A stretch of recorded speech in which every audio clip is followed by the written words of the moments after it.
জাতি আৰু মাটিক ভাল পোৱা সহমিনী অসমবাসী ৰাইজ সকলোকে আজিৰ এই বিশেষ দিনটোত মোৰ সেৱা জনাইছোঁ। ৰাজীৱ শদিয়া আৰু টুপচিঙা গাঁও আজি এক ঐতিহাসিক স্থানলৈ ৰূপান্তৰিত হৈছে। সৰুৰ পৰাই ৰাষ্ট্ৰ সন্ত্ৰাস কাক কয় ৰাজীৱ শদিয়াই মৰ্মে মৰ্মে উপলব্ধি কৰিছিল।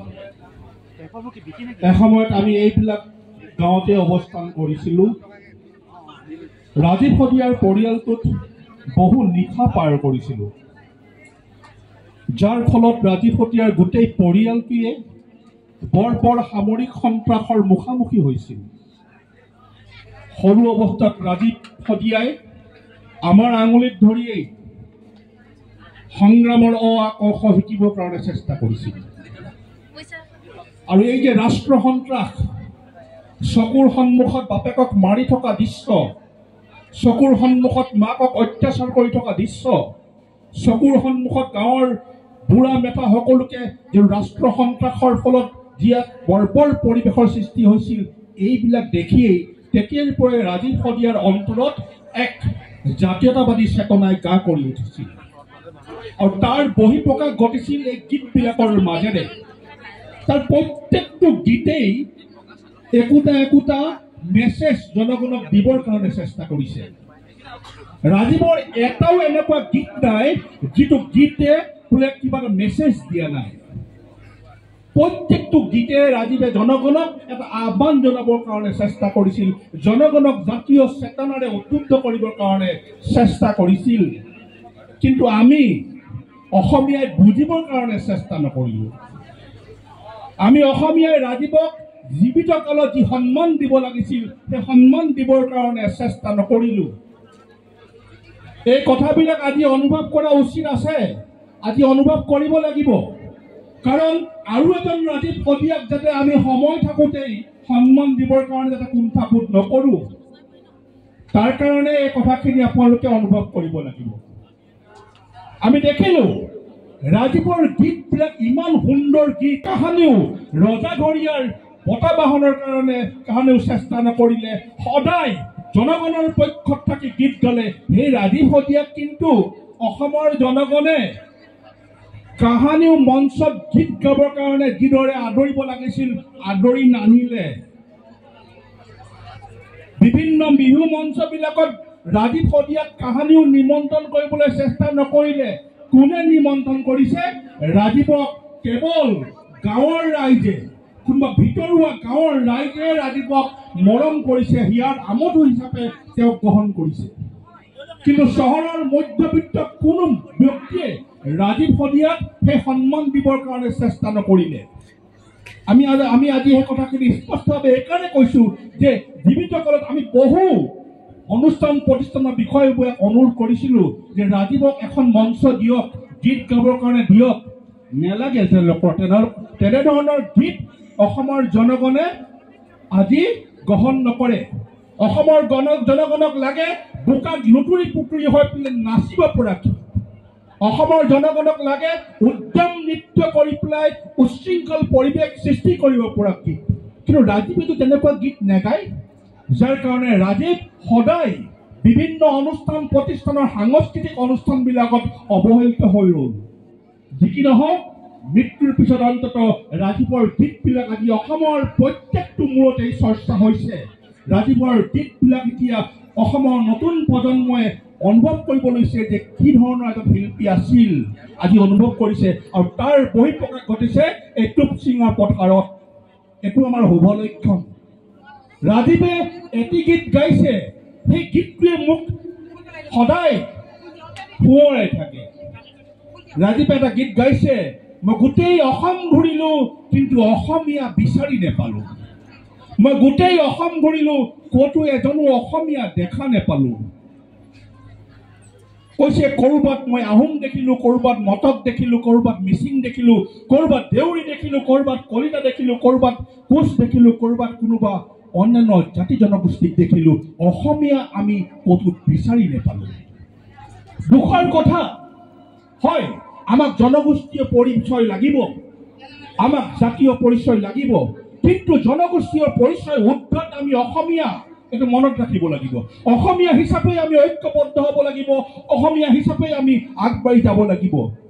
আমাৰ এই আমাৰ যিটো মনোবৃত্তি এইটো পৰিহাৰ কৰিব লাগিব। জাতিটোক যদি বচাবলৈ বিচাৰিছে তেতিয়াহ'লে আমি অসমীয়া হিচাপে ঐক্যবদ্ধ হ'ব লাগিব। আজি অন্তত সেই সময়ত কোনো বুজি নাপালে, আজি অন্তত এটাই মোৰ ভাল লাগিছে যে ৰাজীৱৰ সেই গীতটোৱে যেন ইয়াত প্ৰকাশ পাইছে, আজি আমি অসমীয়া হ'বলৈ আগবাঢ়ি আহিছোঁ। আজি এইটো এটা ভাল দিন আমাৰ কাৰণে যে আমি আজি ইয়াত অসমীয়া হৈছোঁ। ইয়াত কোনো মিচিং নাই, কোনো দেউৰী নাই, কোনো নেপালী নাই, কোনো আহোম নাই, কোনো মৰাণ নাই, আমি সকলো অসমীয়া। এই অসমীয়াৰ যিটো জাতীয়তাবাদী ধাৰা, ইয়াক আমি পুনৰ শতিয়াৰ পৰাই আগবঢ়াই লৈ যাব লাগিব। নহ'লে কিন্তু জাতিৰ অৱস্থা অন্ধকাৰ, আমি এক অন্ধকাৰলৈ গৈ আছোঁ। গতিকে এই অন্ধকাৰৰ পৰা বাচিবৰ কাৰণে আমি অসমীয়া হোৱাটো প্ৰয়োজন। গতিকে সকলোকে আহ্বান জনাইছোঁ যে টুপচিঙাৰ এই ঐতিহাসিক পথাৰৰ পৰাই আমাৰ জাতীয়তাবাদৰ পুনৰ উত্থান ঘটক। সুবিধাবাদী ৰাজনীতিৰ বিপৰীতে আমি জাতীয়তাবাদীৰ পক্ষত থিয় হ'বৰ কাৰণে সকলোকে আহ্বান জনাইছোঁ। এই আহ্বান মোৰ সকলো অসমবাসীলৈ থাকিল, তেতিয়াই আমি জাতিটোক বচাব পাৰিম। গতিকে ৰাজীৱ শদিয়াক কেৱল এদিন আমি ফুল চন্দন ধূপ ধূনাৰে পূজা কৰিলে, শ্ৰদ্ধাঞ্জলি জনালে একো লাভ নাই। আমি সদায় সেইটোৱেই কৰি আহিছোঁ। কোনোবা মৃত্যু হৈছে মহান ব্যক্তি, আমি এদিন সকলোৱে গৈ ধূপ ধূনা জ্বলাই চকু পানী টুকি শ্ৰদ্ধাঞ্জলি জনাই পিছদিনাখনেই পাহৰি গৈছোঁ। কিন্তু এইবাৰ আমি বিচাৰিছোঁ যে সেই ঘটনাৰ পুনৰাবৃত্তি যাতে নহয়। আমি ৰাজীৱক তেতিয়াহে শ্ৰদ্ধাঞ্জলি জনোৱা হ'ব যিদিনাখন আমি অসমীয়া হিচাপে ঐক্যবদ্ধ হৈ একেলগে হাতত হাত ধৰি আগবাঢ়ি যাবৰ কাৰণে সক্ষম হ'ম। যিদিনাখন আমি লেতেৰা ৰাজনীতিৰ বিপৰীতে প্ৰগতিশীল ৰাজনীতিৰ যোগেদি জাতিটোক আগবঢ়াই নিবৰ কাৰণে সক্ষম হ'ম, গতিকে তেতিয়াহে আমি ৰাজীৱলৈ প্ৰকৃত শ্ৰদ্ধাঞ্জলি জনোৱা হ'ব। গতিকে ৰাজীৱক প্ৰকৃত শ্ৰদ্ধাঞ্জলি জনাবৰ কাৰণে সকলো ৰাইজকে এইদৰে আগবাঢ়ি আহিবৰ কাৰণে মই আহ্বান জনাইছোঁ। বহু ব্যক্তি আছে, আপোনালোকৰ পৰা সকলোৰে আমি মতামতবিলাক বিচাৰিম। আজি অসমৰ বহু প্ৰান্তৰ পৰা ৰাইজ আহিছে, যথেষ্ট আমাৰ ভাল লাগিছে। এয়াক আমি এক ঐতিহাসিক ক্ষেত্ৰলৈ ৰূপান্তৰিত কৰিবৰ কাৰণে আহ্বান জনাইছোঁ।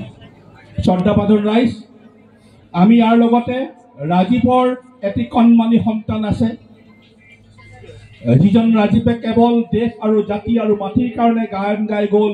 কাহানিও পৰিয়ালটোক কেনেকৈ, ভৱিষ্যতটোক কেনেকৈ নিৰাপদ কৰিব লাগে সেই কথাটো কাহানিও চিন্তা নকৰিলে। সেই ৰাজীৱৰ পৰিয়ালটোৰ নিৰাপত্তাৰ দায়িত্ব আমি জনগণেই ল'ব লাগিব।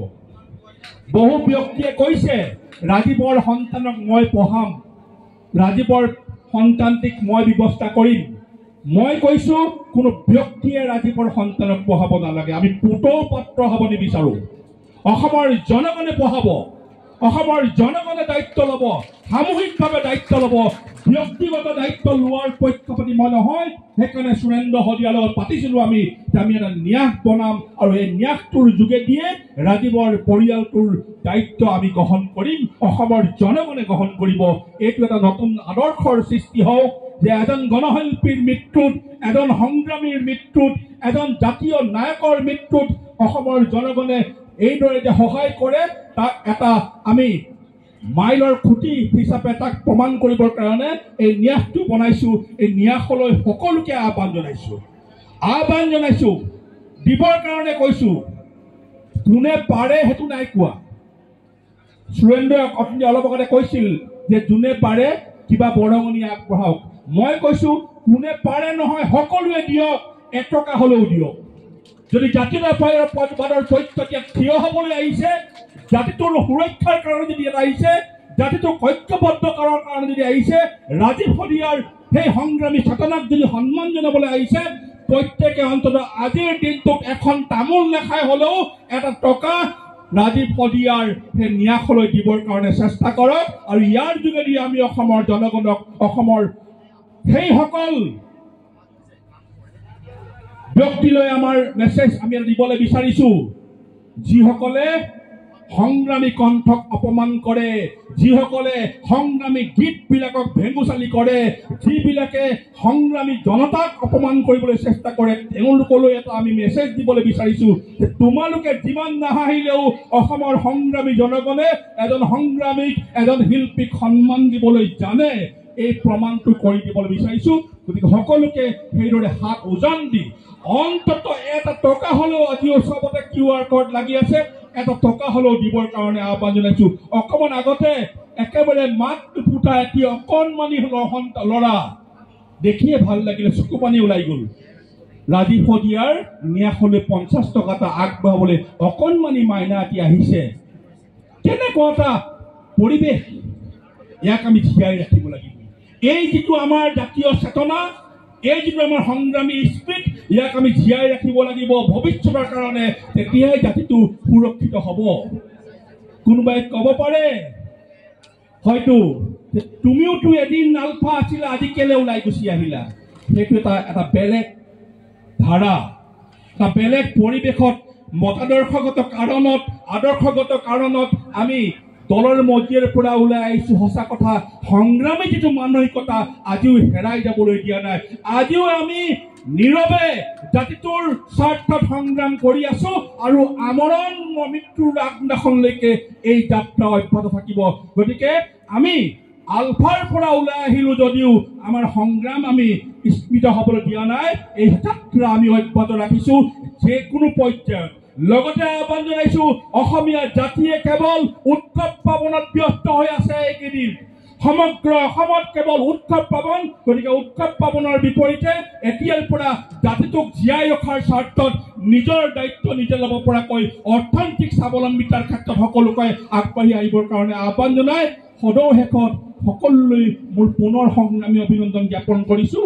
আহক আমি আজিৰ দিনটোৰ পৰাই জাতিটোক শক্তিশালী কৰাৰ সংকল্প লওঁ। ধন্যবাদ। জয় অসম।